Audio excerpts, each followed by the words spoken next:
Music by Mantu मनी।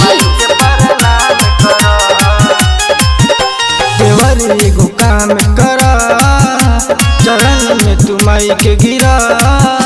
देवर एगो काम करा चरण में तू माई के गिरा।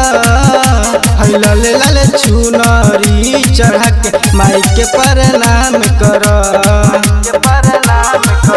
अरे लीला भर सुनाई देवर माई के चरण में धाम घुमा। देवर एगो काम करा चरण में तू माई के गिरा। लाले लाले चुनरी चढ़ा के माई के प्रणाम करा। लाले लाले चुनरी चढ़ा के माई के प्रणाम करा।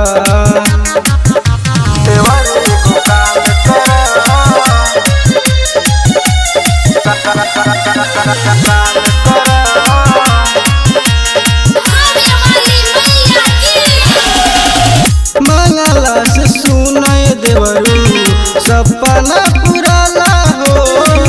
माई के नगर में देवरू जे भी केहू जाला हो।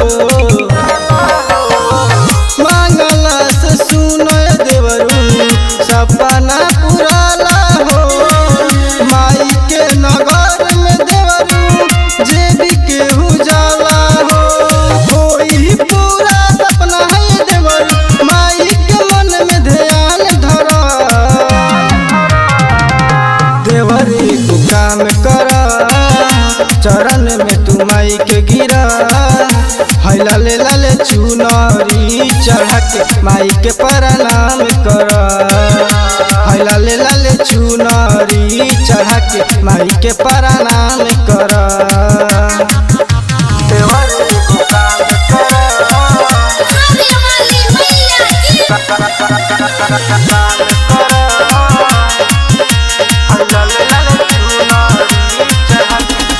लिहना मजाक में देवरू सीरियस में लेला हो।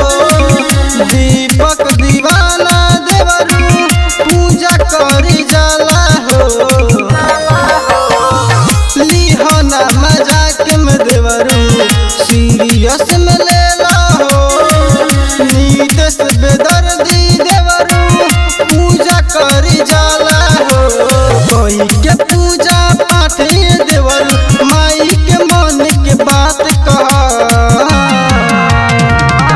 देवर एगो काम करा चरण में तू माई के गिरा।